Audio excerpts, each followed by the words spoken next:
kowe iki wis sugih wis kuwasa, milike wong cilik sik kok colong. Kowe asu ning asu kowe. Kalbul kilab. Sampean ngerti El Nino? Ya sekarang kan ada badai El Nino yang dikhawatirkan akan memuncak. Nah, badai El Nino ini memuncak sekian kali sejak kita hitung saja sejak kemerdekaan. El Nino itu naik munggah nemen badainya itu akan terjadi sesuatu yang penting di Indonesia. Misalnya tahun 57-58 itu terjadi pemberontakan Permesta dan PRRI, Kartosuwiryo dan Kahar Muzakar. Kemudian biasa terus naik lagi 65 yaitu G30S. Terus El Nino naik lagi tahun 82, 83 terjadilah pembakaran toko-toko Cina dan penjarahan mal-mal di Solo. Pada saat yang sama terjadi bentrok besar di Lapangan Banteng dan peristiwa Tanjung Priok yang sangat gawat dan sangat terkenal di seluruh dunia. Itu tahun 82, 83. Kemudian El Nino naik lagi tahun 97-98 terjadilah penembakan Trisakti dan reformasi. Dan besok ini El Nino akan naik ke puncaknya lagi pada bulan Oktober dan November mben iki.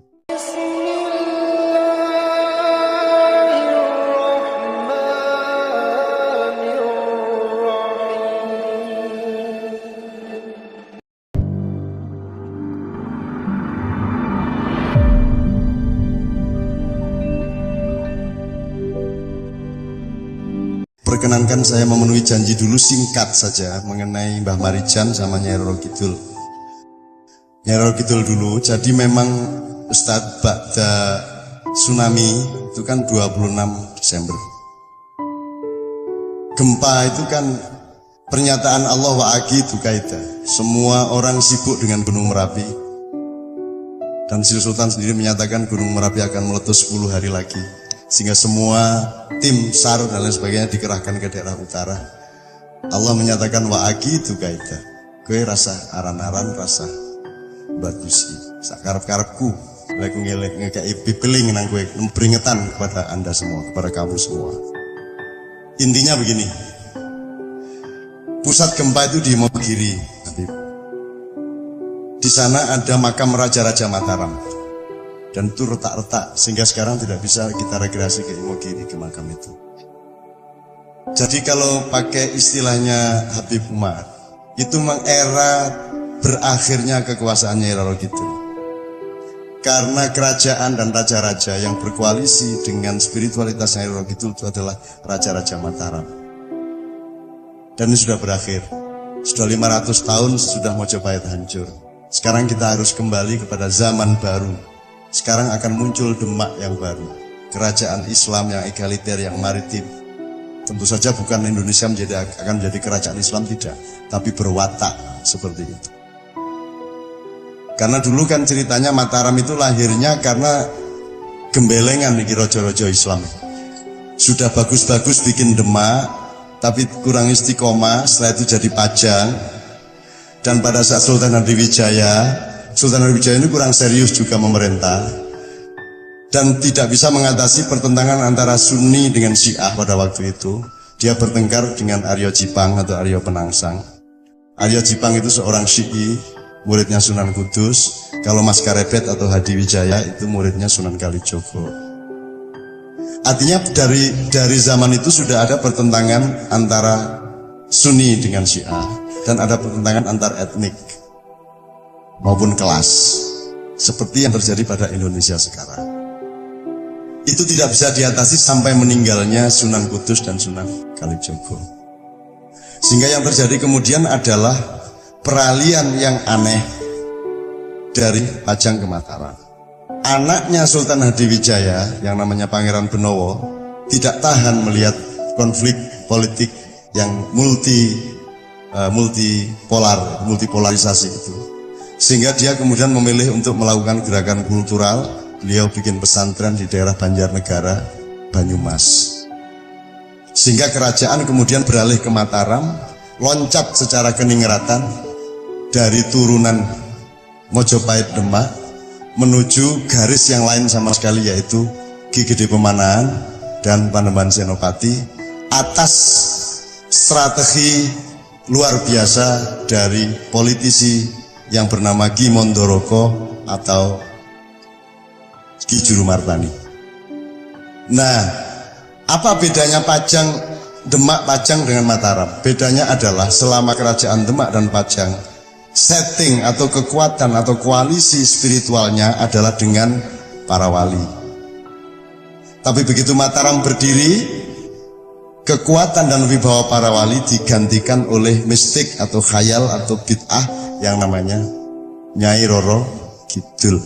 Dan kemudian itu berlangsung meskipun coba disembuhkan oleh Sultan Agung, tapi tetap saja Nyai Roro Kidul berkuasa sebagai mitologi, dan itu berlangsung sampai Indonesia merdeka, sampai zaman Soeharto. Tetap Nyai Roro Kidul yang menjadi acuan. Kalau dulu itu Jawa Islam, zaman Demak, Jawa Mataram itu kan Jawa lah, ning lah Islam. Nah mulai Mataram nganti Pak Harto kuwi Islam Jawa. Ya pancen wong Islam ning Jawa. Jadi Jawanya lebih dominan daripada Islam. Soeharto berakhir, kita tidak punya pedoman. Kita masuk ke reformasi dan kita tidak punya pilihan apa-apa kecuali mengembangkan nafsu yang tertahan selama 32 tahun. Akhirnya begitu reformasi terjadi, yang berlangsung adalah Soeharto melampiaskan diri. Semua menjadi Soeharto, semua menjadi koruptor. Nah, gempa kemarin menunjukkan berakhirnya era Nyai Roro Kidul. Ya tentu saja kita bukan tahu segala sesuatu, tetapi kita tetap harus punya hisab terhadap zaman. Kita harus punya muhasabah terhadap apa yang terjadi di dalam sejarah kita. Maka seluruh gerakan kayak Gambang Syafaat, Mocopat Syafaat, Kenduri Cinta, Padang Bulan, dan lain sebagainya, Paparandang Ate, Talika Asih di berbagai tempat, kita puncai dengan rokaat terakhir di Surabaya yang namanya Bang Wetan. Bang Wetan sudah berlangsung 1 kali dan seperti ini lumayan solid. Yang kedua nanti bulan Oktober tanggal 6. Bang Wetan itu memakai idiom dari wayang, karena sekarang ini lingsir wengi, pepeteng, bebendu, beboyo, memolo, memuncak sekarang ini, sehingga kita menunggu datangnya semburat merah di timur, tanda lahirnya matahari yang baru. Itu istilahnya dalam wayang Bang Wetan, abang-abang seko wetan. Wetan ini tidak harus Surabaya maksudnya, tidak harus Jawa Timur maksudnya. Wetan itu artinya wis to diapa-apake, lahire apa wae iki ning wetan. Seko wetan ku ngulon njur kiamat. Lah nek kowe sekarang yang terjadi adalah matahari lahir dari barat, terbit di barat. Maksudnya cara berpikir Anda dilahirkan oleh kebudayaan barat, oleh cara berpikir barat, oleh filosofi barat. Sedangkan Anda tahu semua ilmu pengetahuan dari kimia, kedokteran, musik, semua lahirnya di timur. Minal Masjidil Haram, minal Masjidil Aqsa, alladzi barokna haulahu linuriyahu min ayati. Jadi kita akan kembali ke timur. Semua ilmu-ilmu barat akan belajar ke timur. Anda tahu semua pemusik barat di puncaknya mereka belajar kembali ke timur. Sting saja menjadi istimewa ketika pentas dengan pemusik Islam Turki, dengan pemusik India dan lain sebagainya. Mereka semua sekarang belajar ke timur. Apa yang dimaksud belajar ke timur? Belajar peradaban dan antropologi timur yang memang merupakan dasar peradaban dunia. Nomor 2, secara teknis belajar cara berpikir timur. Lihat itu gempa di Jogja, 4 hari setelah gempa tanggal 27 terjadi gempa yang lebih besar, yaitu ketika Wakil Presiden menyatakan akan memberi 30 juta kepada setiap orang yang rusak rumahnya, dan itu tidak pernah tercapai sepeser pun sampai hari ini. Itu gempa yang lebih besar. Orang Bantul sudah bangkit, tapi begitu mendengar 30 juta mereka berhenti. Tidur lagi, dah. Gara-gara diiming-imingi 30 juta, teman-teman sekalian. Nah, mari kita belajar sekarang ilmu timur. Kan kita sering, ya kita kan budaya timur, ngono-ngono kan. Tapi tidak pernah dipahami benar-benar. Nah, malam hari ini kita tegaskan kembali. Meskipun nanti setelah Anda menguasai ilmu timur, cara berpikir timur, peradaban timur untuk sampai ke barat, Ya, kalau Anda dari timur ke barat, Anda akan matang. Tapi kalau tiba-tiba Anda menjadi orang barat seperti sekarang, kesurupan, mesti mudare. Orang akan matang kalau dari timur ke barat. Wong yang sudah terlanjur di barat aja sekarang ke timur, kok Anda yang sudah enak-enak orang timur malah ke barat, malah jadi orang barat tanpa orang timur. Bagaimana Anda menjadi orang dunia? Bagaimana Anda menjadi manusia dunia kalau tidak terlebih dahulu menjadi manusia Indonesia yang matang? Bagaimana Anda menjadi manusia Indonesia yang matang kalau Anda belum menjadi orang Jawa yang matang? Kan begitu. Bagaimana Anda menjadi orang Jawa yang matang kalau Anda tidak menjadi orang Semarang yang matang dulu? Jadi ada tahapan-tahapannya, tidak tiba-tiba kesurupan seperti Habib bilang tadi. Jadi bar tsunami oke wong kesurupan, sebenarnya dari dulu kesurupan, cuman Gusti Allah melihat bahwa iki jo kesurupan, tadi do orang ngerti bahwa mereka kesurupan. Layadri walayadri anahu layadri, gandeng wonge kesurupan ya mungkin ana wong kesurupan ngerti nek dhek kesurupan. Mulane dikai tsunami, dikai tondo-tondo wong kesurupan ben kowe ngerti nek kowe iki do kesurupan kabeh. Terus dikai Inul radhiyallahu anha, itu Gusti Allah ngandani kowe mergo kowe iki dendina mung nyembah bokong. Neng kowe ora sadar dikai Inul ben ngerti nek kowe iki nyembah bokong. Ndase Cak Nur regane ora 300 juta. Ya toh? Sirahe wong pinter-pinter. Muhammad Hatta sapa sing regani? Habibie dibuang. Jadi kepala dimurah-murahkan, dibuang-buang, pantat dijunjung-junjung. Itulah bangsa Indonesia. Apalagi kalau saya ulang ilmu sholat. Ya toh? Lho bokong kuwi kan penting banget untuk menunjukkan wudhumu ki sah apa ora. Wong sing ngentut bokongmu sing diusui tangane karo raine. Apa sebabnya? Mergo sing merupakan kepribadianmu adalah display dari wajahmu, representasi dari wajahmu. Makanya wudhu itu kan memelihara martabat. Janjane sing ngentut lak dudu dheke. Sing ngentut ora dicawi. Dut nunjuk wudune tak sendure ta. Apa sebabnya? Karena manusia terletak di wajahnya, tidak di pantatnya. Lah kok kowe iki tuku tiket dinggo dibokongi, kowe lak sak rendah-rendahe wong. Anda tidak ada gunanya sujud. Karena sujud itu menunjukkan betapa orang yang salah langkah itu pantatnya akan tertinggi tempatnya dalam hidupnya dan wajahnya akan paling rendah. Lah ngene ta nek sujud. Kiraine iki lah kowe iki wis dadi ngono kuwi. Dieleki karo Gusti Allah dengan didatangkan Inul. Jadi Inul itu bener radhiyallahu anha. Gitu teman sekalian. Ini sangat serius, Nah itu yang tentang Nyai Roro Kidul. Jadi sekarang minimum itu doa kita, dan kita harus akhiri ini semua penyembahan pantat ini harus kita akhiri. Tapi kita kembali ke wajah kita. Siapakah wajah kita? Keindonesiaan kita. Kan kalau Anda mengingat Yai Budi misalnya, oh Yai Budi sing dieling-eling apa nih? Sing dieling-eling ki wajahnya apa pantatnya? Wajahnya. Misalnya Yai Budi diwawancarai Suara Merdeka, sing difoto apa nih? Apa no wawancara close up nunjuk sing difoto bokonge ngono? Nah gitu. Nek gawe KTP yang difoto apanya? Wajahnya.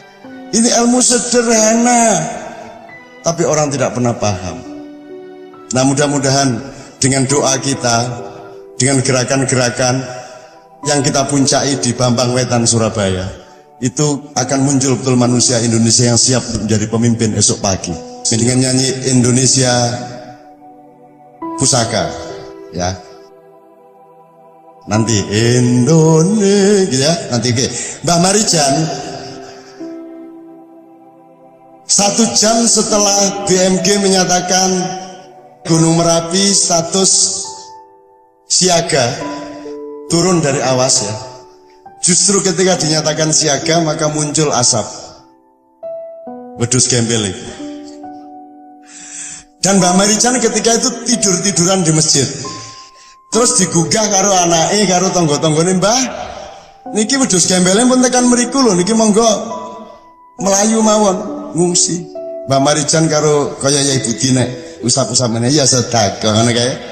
Mbak Marijan yang ini ayo ben kae sing duwe karep arep ngopo meneh kae lek ana sing duwe ya ben wae kene manut wae dari Mbak Marijan. Aning kan semua sudah pada takut sehingga Mbak Marijan dipaksa untuk bangun. Terus Mbak Marijan keluar dari masjid di depan rumahnya dan wedhus gembel asap panas dari Merapi itu sekitar sudah 200 meter dari situ.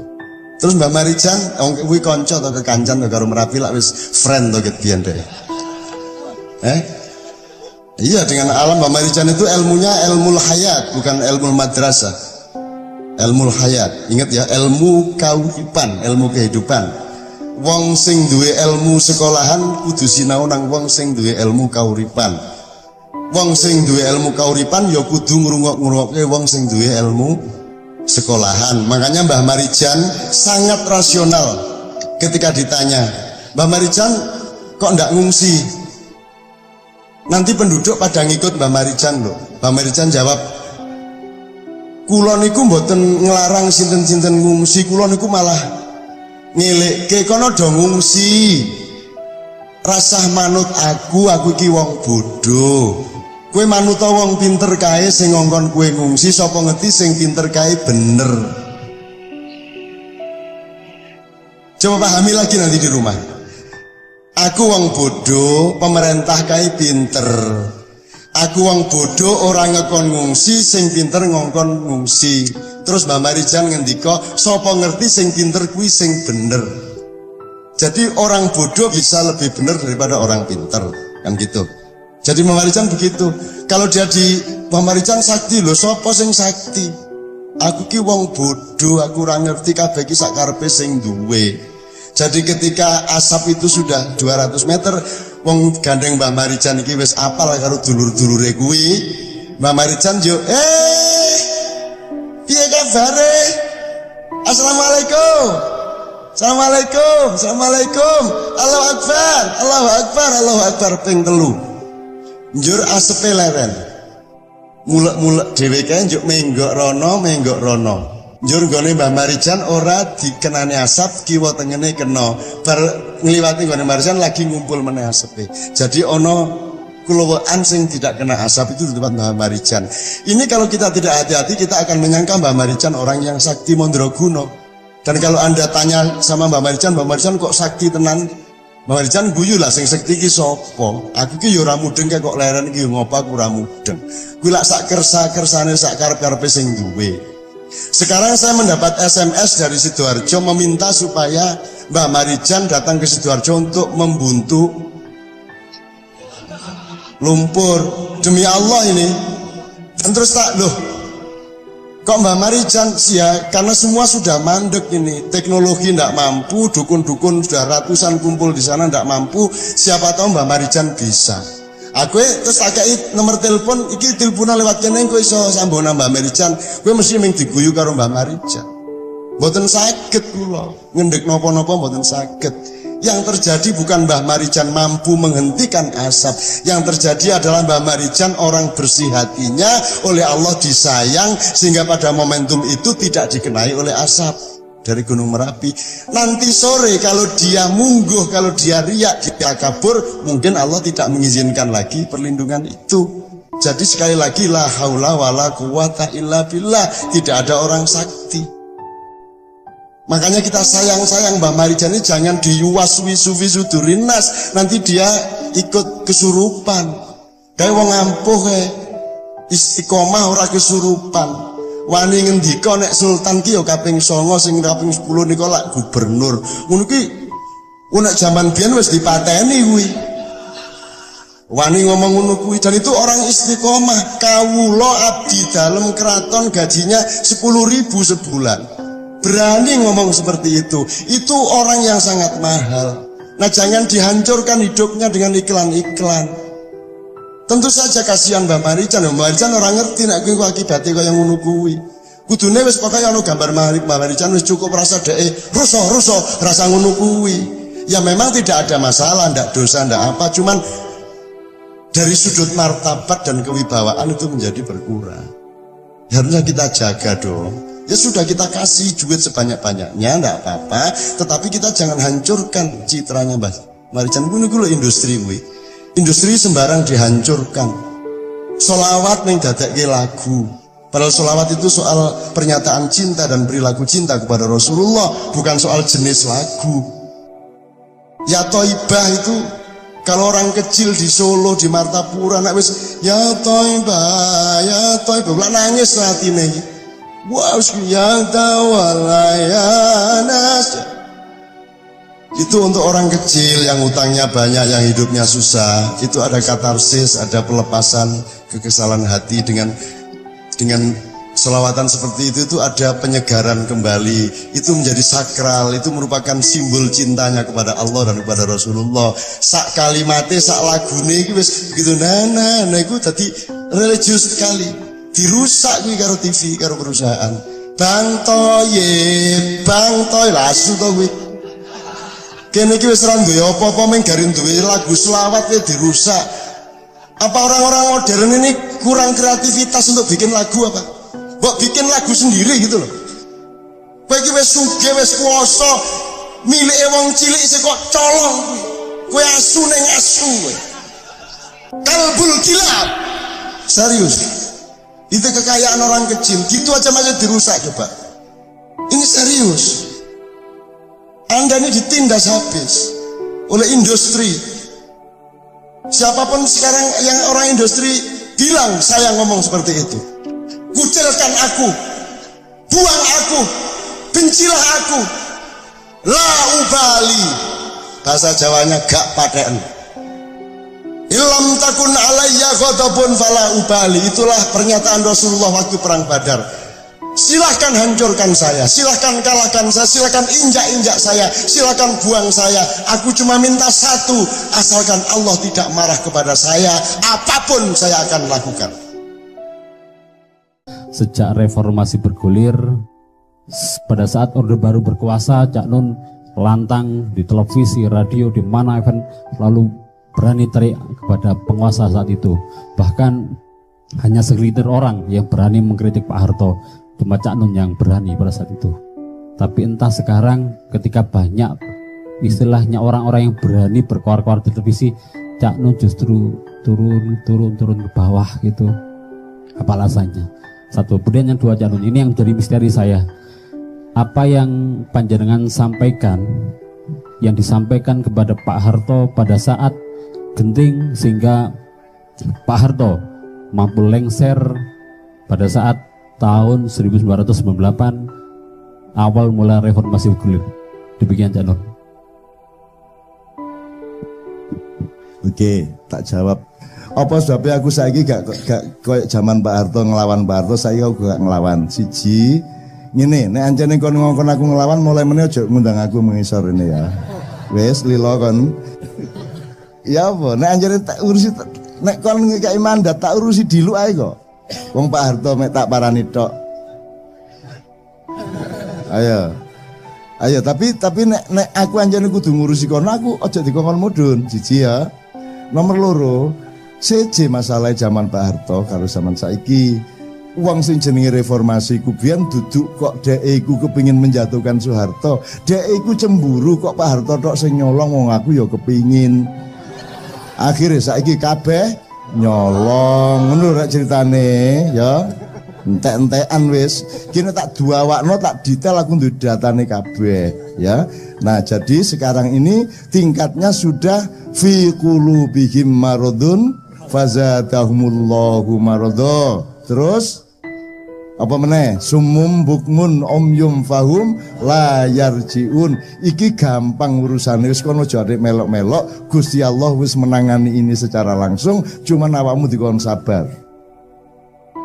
Ngono lho. Kecuali Gusti Allah ngongkon aku langsung, nun ayo nulis diberasi. Oke. Gak ngongkon sampai saiki arene. Sekarang saya selani dengan pertanyaanmu, apa yang diungkapkan kepada Pak Harto pada waktu itu, yang Anda ketahui dan yang dunia ketahui dan semua kelas menengah maupun wartawan ketahui adalah resepsi ketika Pak Harto sudah mau turun. Tapi pada saat akad nikah tidak ada yang tahu. Jadi Gus Dur tidak ikut-ikut, Gus Dur tidak tahu menau. Mohon izin saya ngomong terus terang. Jadi saya, Cak Nur, Pak Malik Fajar, Utomo Danyanjaya gawe surat nang Pak Harto. Pak sampean iki wis wayahe mudhun mergo iki sing ngetik aku. Nomor loro Pak Harto niki carane papat sampean milih siji. Itu pada tanggal 16 Mei 1998, tanggal 17-nya kita publikan dulu, kita rilis dulu di hotel wisata. Tanggal 18 siang kita kasih ke Pak Harto melalui Mensesnek Saadillah Mursyid. Pak Saadillah Mursyid ngekekno suratku iku karo Cak Nur iku sing tanda tangan wong 5 ya rek ya. Gus Dur gak melok tanda tangan karena Gus Dur tidak tahu menau. Gus Dur itu hanya terlibat ketika besoknya itu kita minta sampai melok nyekseni gitu ya. Nah jam 4 iku Pak Harto nrimo, terus dhek mikir-mikir, terus sembayang maghrib, terus sembayang isya, mari sak telepon aku karo telepon Cak Nur. Cak, nggih kula manut nek kedah lengser sak menika, nanging kula nyuwun sampeyan kancani cek mboten ribut wong-wong niku. Akhirnya nggih nek ngoten kula dolekno wong 9 pisan mesisan. Wong tuwek-tuwek kita minta untuk mempersaksikan, jadi Gus Dur diundang, terus Pak Ali Yafi dan seterusnya ya, pokoknya 9 orang. Terus mengadakan pertemuan besok paginya dengan Pak Harto di istana pada tanggal 19 Mei. Gitu ya.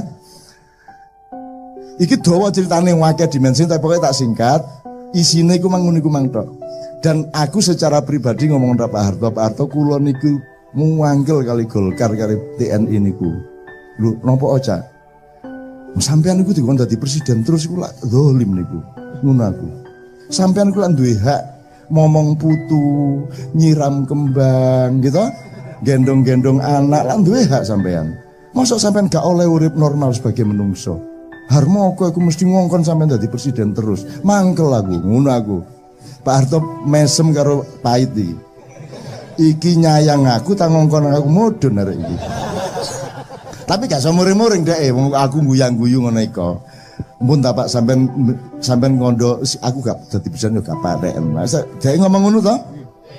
Nek wong ngomong padaan mesti Jawa Timur mesti Jawa Timur.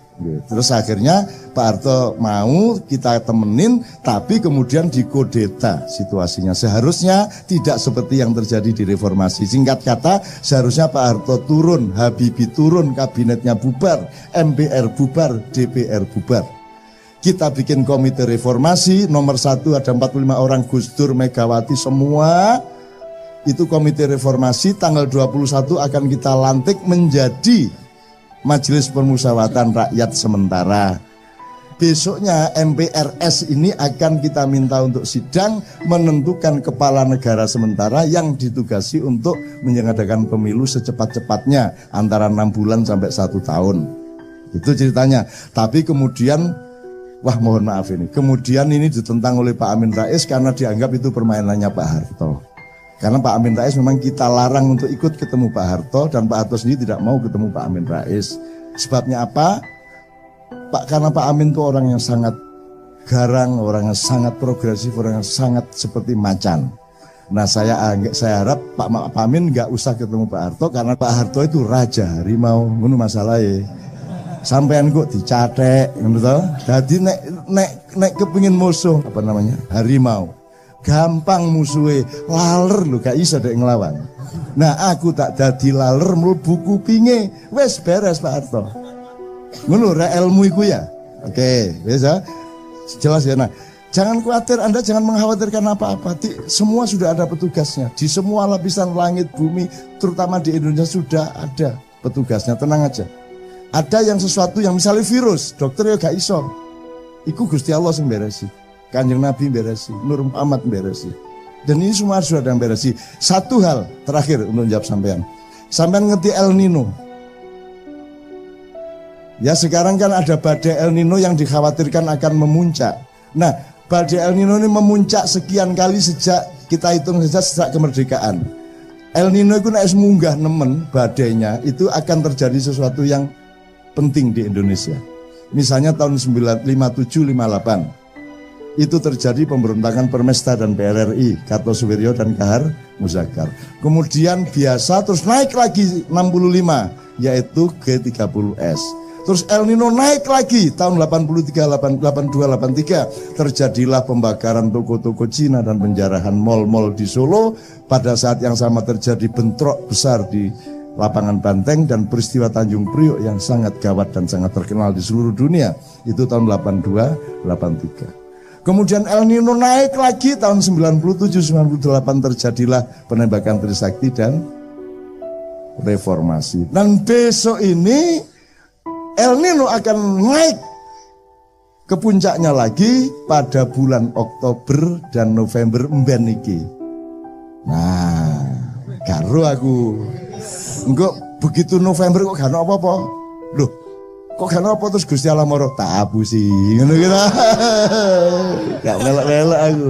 Kan ngati lapo, sak karep-karepku aku sing duwe kok ya ta. Aku sing gawe, tapi kita mohon kepada Allah, ada atau tidak El Nino, Allah akan merubah nasibmu karena Anda semua berhati suci di sini. Karena Anda semua betul-betul mengharapkan Indonesia akan berubah. Dan kalau kamu rubah hari ini, nanti petugas berikutnya masih sama mentalnya. Maka perubahan Indonesia nanti menunggu anak-anak semacam ini, semacam sampean. Maka saya turun ke bawah untuk apa? Untuk memastikan bahwa ada manusia Indonesia yang benar-benar bisa dididik untuk menjadi nasionalis sejati, untuk menjadi pecinta rakyatnya. Mulanya aku gelem mudhun ngene iki untuk memastikan itu di mana-mana. Ngono ya. Oke.